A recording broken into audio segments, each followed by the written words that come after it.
किसी का यूं तो हुआ कौन, उम्र भर फिर भी ये हुस्न इश्क तो धोखा है सब मगर न अपने आप बदली है न अपने आप बदलेगी, ये दुनिया है तो दुनिया को बदल दे, देखता क्या है। तुम मुखातिब भी हो सामने भी हो, तुमको देखें कि तुमसे बात करें। छेड़ के दास्ताने गम अहले वतन के दरमियां, हम अभी बीच ही में थे और बदल गई जुबां। जोश मलिहाबादी, हफीज जालंधरी, हसरत मोहानी, जिगर मुरादाबादी, असगर, फानी बदायूनी, यगाना चंगेजी, फैज अहमद फैज। और इन नामों के साथ ही जहन में उभरता है एक और नाम, फिराक गोरखपुरी। यकीन करना शायद मुश्किल हो, लेकिन ये सच है कि ये सितारे भारत के आसमाने अदब पर करीब 100 साल पहले एक साथ जगमगा उठे थे। हर सितारे के चमकने का अंदाज अलग था, लेकिन फिराक गोरखपुरी का अंदाज एक नहीं था, उनके अंदाज कई थे। इलाहाबाद विश्वविद्यालय में उर्दू विभाग में प्रोफेसर और हेड रह चुके प्रोफेसर ज्ञानचंद ने फिराक के बारे में लिखा था, मैंने उनकी नज़्मों पर नजर डाली, उनमें हर मयार या स्तर की नज़्में दिखाई दी, बहुत अच्छी और बहुत खराब के बीच हर स्तर की। फिराक गोरखपुरी का जन्म आज से 108 साल से भी पहले 28 अगस्त 1896 को हुआ था। उनके पिता गोरख प्रसाद सहाय वकील थे। वे फारसी और उर्दू के विद्वान थे, शायरी भी करते थे और तखल्लुस था इबरत। फिराक के फुपेरे भाई राजकिशोर सहर भी शेर कहते थे। फिराक गोरखपुरी का नाम था रघुपति सहाय। उनके घर में रिश्तेदारों, मोहल्ले वालों के अलावा साधु संतों और फकीरों का बड़ा आना जाना था। ऐसे चहल पहल भरे माहौल में गुजरा रघुपति सहाय का बचपन। फिर भी न जाने कौन सी कसक थी उनके मन में जिसने जुगनू के नाम से इन पंक्तियों को जन्म दिया। वो माँ के भीज के जिसको कभी मैं सो न सका, मैं जिसके आंचलों में मुंह छुपा के रो न सका, वो माँ के घुटनों से जिसके कभी लिपट न सका, वो माँ के सीने से जिसके कभी चिमट न सका, वो माँ की शक्ल भी जिस माँ की मैं न देख सका, जो आंख भर के मुझे देख भी सकी ना वो माँ। मैं वो पिसर हूं जो समझा नहीं कि माँ क्या है, मुझे खिलाइयों और दाइयों ने पाला था। रघुपति सहाय ने 1913 में जुबली हाई स्कूल गोरखपुर से हाई स्कूल की परीक्षा पास की। कॉलेज की पढ़ाई की इलाहाबाद के म्योर सेंट्रल कॉलेज से। इंटरमीडिएट परीक्षा में उन्हें मिला 7वां स्थान। 1914 की 29 जून को किशोरी देवी के साथ उनकी शादी हो गई। किशोरी देवी ने फिराक गोरखपुरी की आखिरी सांस तक उनका साथ निभाया, लेकिन ये वो साथ था जो फिराक को कभी नहीं भाया। और ऐसे में मुझे ब्याह गया भला किससे, जो हो न सकती थी हरगिज मेरी शरीके हयात। हम एक दूसरे के वास्ते बने ही न थे। सियाह हो गई दुनिया मेरी निगाहों में, वो जिसको कहते हैं शादी खाना आबादी, मेरे लिए हुई शादी खाना बर्बादी।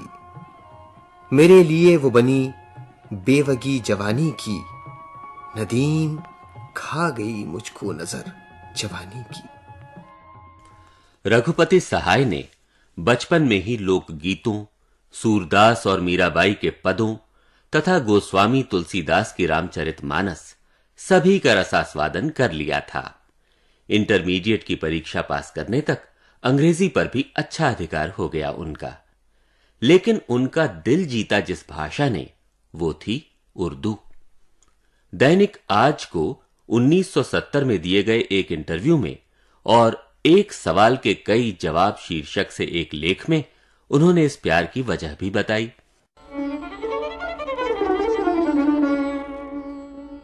अब से लगभग 1000 वर्ष पूर्व यहां मुसलमान आए और उनकी हुकूमत कायम हुई। जब मुसलमान हिंदुस्तान आ गए तो शहरियत का पुनर्जन्म हुआ। इस काम का केंद्र था दिल्ली। 1000 साल पहले दिल्ली की बोली जाटों की बोली थी। पाली टूटकर पश्चिमी हिंदी बन रही थी, लेकिन इस बोली में लोच या लचक नहीं थी। यह बड़ी अक्खड़ बोली थी। इसी से आज भी इसे खड़ी बोली कहा जाता है। उर्दू खड़ी बोली की उन्नत शक्ल है। खड़ी बोली उर्दू अदब के जन्म से पहले, बल्कि मुसलमानों के आगमन से पहले दिल्ली और उसके आसपास के हिंदुओं की बोली थी। वो अब वहां के हिंदू मुसलमान दोनों की बोली बन गई। मुसलमानों ने ये बोली हिंदुओं से पाई और इस बोली ने मुसलमानों से बहुत से ऐसे अरबी और फारसी के शब्द पाए जिन्हें इस बोली ने मानो गोद ले लिया।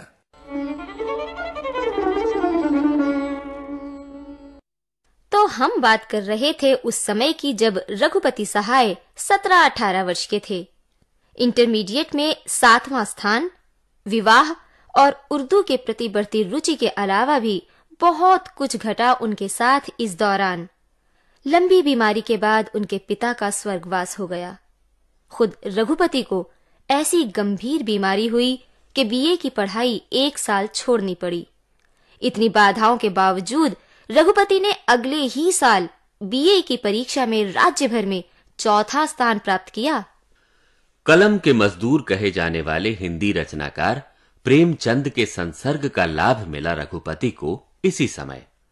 प्रोफेसर मेहंदी हसन नासरी की सलाह लेकर गजलें कहना भी रघुपति सहाय ने इसी दौरान शुरू किया और इसी समय उर्दू के प्रसिद्ध कथाकार नासिर अली फिराक के नाम से प्रभावित होकर रघुपति ने अपना तखल्लुस रखा फिराक। कहा जाता है कि अमीर मीनाई के शागिर्द वसीम खैराबादी ने अदा की रघुपति के उस्ताद की भूमिका। एक शबे गम वो भी थी जिसमें जी भर आए तो अश्क बहाएं। एक शबे गम ये भी है जिसमें ऐ दिल रो रो के सो जाएं। अलग अलग बहती रहती है हर इंसान की जीवन धारा। देख मिले कब आज के बिछड़े, ले लूं बढ़ के तेरी बलाएं। सुनते हैं कुछ रो लेने से जी हल्का हो जाता है। शायद थोड़ी देर बरस कर छट जाएं कुछ गम की घटाएं। सबको अपने अपने दुख हैं, सबको अपनी अपनी पड़ी है। ऐ दिले गमगी तेरी कहानी कौन सुनेगा, किसको सुनाए। बातें उसकी याद आती हैं लेकिन हम पर ये नहीं खुलता किन बातों पर अश्क बहाएं, किन बातों से जी बहलाएं। रात चली है जोगन होकर, बाल सवारे लट छिटकाए। छुपे फिराक गगन पर तारे, दीप बुझे हम भी सो जाए। दीप बुझे हम भी सो जाएं। एक शबे गम वो भी थी जिसमें जी भर आए तो अश्क बहाए। बीए पास करने के बाद फिराक गोरखपुरी चुन लिए गए प्रशासनिक सेवा में, लेकिन वे घरेलू जिंदगी से इतने बेजार हो चुके थे कि अपना जीवन उजाड़ देने में ही उन्होंने कुशल समझी। उन्होंने प्रशासनिक सेवा से इस्तीफा दे दिया। दिल दुखे रोए है शायद इस जगह ऐ कुए दोस्त, खाक का इतना चमक जाना जरा दुश्वार था। ऐसी बेखुदी यारों कब तक आपे में आओगे, या मेरे नगमे सुन सुनकर तुम रोते ही जाओगे। तर्क मोहब्बत के धोखे में खुद को तुम समझाओगे। कब तक यारों सच्चे दिल से झूठी कस्में खाओगे। उस गमखाने से जब गुजरोगे जिसको मेरा घर कहते थे, सहरा सहरा वहशत होगी, दरिया दरिया रो जाओगे। हुस्ने खिताबत के मैं सदके नुक्ता संजियों के कुर्बान, सब कुछ यूं तो बताते हो मुझको, एक बात बताओगे ऐसी बेखुदी यारों कब तक आप ही में आओगे। भारत पर अंग्रेजों का शासन था उन दिनों। पूरे देश में अंग्रेजों को निकाल बाहर करने की लहर हिलोरे मार रही थी। फिराक ने अंग्रेजों के खिलाफ आग उगलती कविताएं लिखना शुरू कर दिया। उभरे तो दबाने से दबे हैं न दबेंगे, हम मौत के मारे भी मरे हैं न मरेंगे। हम जिंदा थे, हम जिंदा हैं, हम जिंदा रहेंगे। दुनिया को इंकलाब की याद आ रही है आज, तारीख अपने आप को दोहरा रही है आज। बंदगी से कभी नहीं मिलती, इस तरह जिंदगी नहीं मिलती। लेने से ताजो तख्त मिलता है, मांगे से भीख भी नहीं मिलती। है जो एक चीज दारे फानी में, वो तो जन्नत में भी नहीं मिलती। एक दुनिया है मेरी नजरों में, पर वो दुनिया अभी नहीं मिलती। बासफा दोस्ती को क्या रोएं, बासफा दुश्मनी नहीं मिलती। जब तक ऊंची न हो जमीर की लौ, आंख की रोशनी नहीं मिलती। सोज़े गम से न हो जो माला माल, दिल को सच्ची खुशी नहीं मिलती। बस वो भरपूर जिंदगी है फिराक, जिसमें आसूदगी नहीं मिलती। फिराक के साथ भी अंग्रेजों ने वही सलूक किया जो वो बाकी स्वतंत्रता सेनानियों के साथ करते थे। उन्हें जेल की सजा हो गई। उस समय उनकी उम्र थी 24 साल। जेल से रिहा होने पर फिराक गोरखपुरी बने अखिल भारतीय कांग्रेस कमेटी के अंडर सेक्रेटरी। सेक्रेटरी थे पंडित जवाहरलाल नेहरू। 5 साल बाद पंडित जी के यूरोप चले जाने तक फिराक भारतीय कांग्रेस कमेटी के अंडर सेक्रेटरी रहे। उनकी उम्र थी 31 साल। वे लखनऊ के क्रिश्चियन कॉलेज और फिर कानपुर के सनातन धर्म कॉलेज में पढ़ाने लगे। पढ़ने पढ़ाने के माहौल का उन्होंने भरपूर फायदा उठाया। 1930 में आगरा विश्वविद्यालय से प्राइवेट तौर पर उन्होंने एमए पास किया। वे परीक्षा में प्रथम श्रेणी में प्रथम ही नहीं आए, उन्होंने सारे रिकॉर्ड्स भी तोड़ डाले। इसके साथ ही उनकी आर्थिक समस्या का कुछ हल मिला। वे इलाहाबाद विश्वविद्यालय में अंग्रेजी के व्याख्याता नियुक्त हो गए। मस्त मौला फिराक बंधनों वर्जनाओं को सम्मान देने की बजाय उन्हें उखाड़ फेंकने में ज्यादा यकीन रखते थे। जल्द ही फिराक साहब की गिनती विश्वविद्यालय के अत्यंत प्रतिष्ठित प्राध्यापकों में होने लगी। उनकी कक्षा बड़ी रोचक होती थीं। तरह तरह के प्रसंग, तरह तरह की बातें। फिराक साहब छात्रों पर जैसे जादू की कोई छड़ी फेर दिया करते थे। फिराक साहब जब बोलते थे तो आगा पीछा कुछ नहीं सोचते थे। अत्यंत आदरणीय सहयोगी भी उनके कटाक्ष का निशाना बनते रहते थे। चाहे वे पंडित सुमित्रा नंदन पंत, श्रीमती महादेवी वर्मा, डॉक्टर राम कुमार वर्मा, डॉक्टर हरिवंश राय बच्चन जैसे इलाहाबाद निवासी साहित्यकार हों, या सतीश चंद्र देव, अमरनाथ झा, ईश्वरी प्रसाद जैसे सम्माननीय प्रोफेसर, फिराक साहब के व्यंग्यवाणों के घाव से कौन बच सकता था भला। बहुत पहले से उन कदमों की आहट जान लेते हैं, तुझे ऐ जिंदगी हम दूर से पहचान लेते हैं। मेरी नजरें भी ऐसे काफिरों की जानो ईमा हैं, निगाहें मिलते ही जो जान और ईमान लेते हैं, बहुत पहले से उन कदमों की आहट जान लेते हैं। फिराक अक्सर बदल कर भेस मिलता है कोई काफिर, कभी हम जान लेते हैं, कभी पहचान लेते हैं।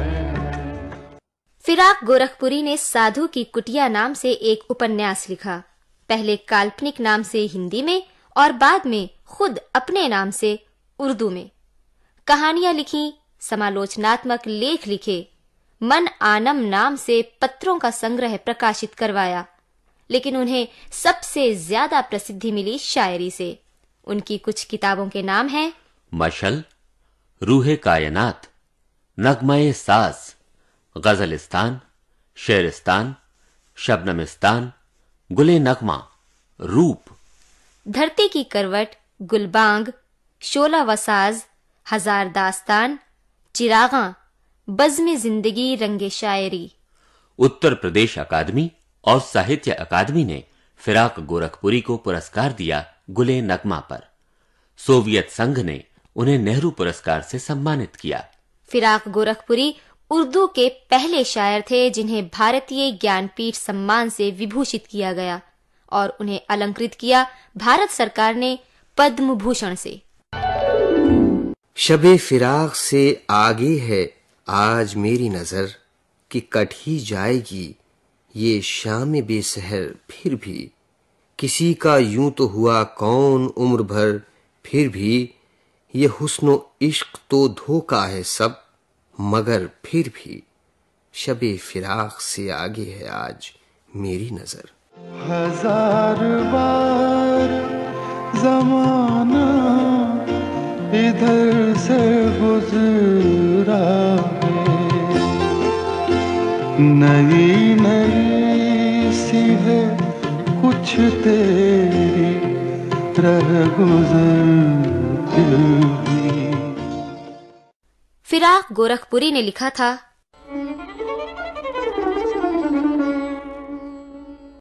जिस तरह भारत की धरती, यहाँ की नदियों, पर्वतों, यहाँ के मौसम, यहाँ के फल और अनाज, यहाँ के संगीत और अन्य वस्तुओं पर मुसलमानों का और अन्य धर्मानुयायियों का उतना ही अधिकार है जितना हिंदुओं का है, उसी तरह यहाँ के साहित्य, यहाँ की ललित कलाओं और यहाँ की संपूर्ण सांस्कृतिक धरोहर पर मुसलमानों और अन्य धर्मानुयायियों का उतना ही अधिकार है जितना और जैसा हिंदुओं का है। संस्कृत साहित्य के अनुवाद और कृतियों को अपनाने से इस्लाम, ईसाई धर्म और दूसरे धर्म कमजोर नहीं पड़ेंगे, बल्कि अधिक समृद्ध होंगे। फिराक गोरखपुरी ने हिंदी का जितना इस्तेमाल किया शायद ही किसी और शायर ने किया हो।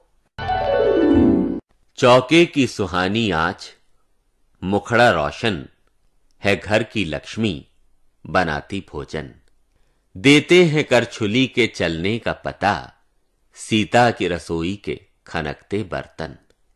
आंगन में ठुनक रहा है, जिद आया है, बालक तो हठी चांद पे ललचाया है। दर्पण उसे देके कह रही है मां, देख आईने में चांद उतर आया है।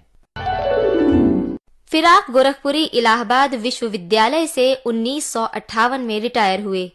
उसके बाद यूजीसी ने फिराक को नेशनल रिसर्च प्रोफेसर नियुक्त किया। वे इस पद से 1966 में रिटायर हुए। फिराक साहब बड़े हाजिर जवाब थे। एक बार इलाहाबाद के ही एक शायर अपना कलाम सुना रहे थे। उनके एक शेर का एक मिसरा फिराक साहब का था। फिराक ने टोका तो शायर बोले, कभी कभी ख्यालात टकरा भी जाते हैं। फिराक साहब ने जवाब दिया, भाई साइकिल से साइकिल टकराना तो दुरुस्त है, मगर साइकिल से हवाई जहाज नहीं टकरा सकता। शायद इसीलिए जोश मलिहाबादी ने कहा था, फिराक न तलवार है, न खंजर, न छुरी, ये व्यक्ति केवल धार ही धार है। एक बार पंडित जवाहरलाल नेहरू ने इलाहाबाद के म्योर सेंट्रल कॉलेज में लेक्चर दिया। लेक्चर खत्म ही हुआ था कि एक वरिष्ठ प्रोफेसर ने टोक दिया। उनका कहना था कि पंडित जी ने एक घटना का साल गलत बताया था। यह बात किसी को भी अच्छी नहीं लगी, लेकिन फिराक साहब ने स्थिति संभाली। झट से बोल पड़े, बैठ जाओ प्रोफेसर, बैठ जाओ। तुम इतिहास रटते हो और जवाहरलाल जी इतिहास का सृजन करते हैं। फिराक गोरखपुरी के अशार आज भी गुनगुनाए जाते हैं, कल भी गुनगुनाए जाएंगे।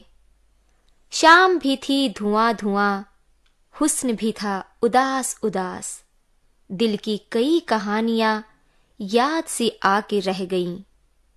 जिंदगी क्या है आज उसे ए दोस्त, सोच लें और उदास हो जाएं। हमसे क्या हो सका मोहब्बत में, खैर तुमने तो बेवफाई की। कौन ये ले रहा है अंगड़ाई, आसमानों को नींद आती है। मौत का भी इलाज हो शायद, जिंदगी का कोई इलाज नहीं। शिकवा किया सितम का तो नमदीदा हो गए, तुम तो जरा सी बात पर रंजीदा हो गए। गरज की काट दिए जिंदगी के दिन है दोस्त, वो तेरी याद में हूं या तुझे भुलाने में। शबे हिज्र थी यूं तो, मगर पिछली रात को वो दर्द उठा फिराक कि मैं मुस्कुरा दिया। या इश्क नहीं करते या लोग हैं बेपरवाह, क्यों इश्क में अब कोई बदनाम नहीं होता। अपनी मासूमियों के पर्दे में हो गई वो नजर सियानी भी, दिले बदनाम तेरे बारे में लोग कहते हैं एक कहानी भी।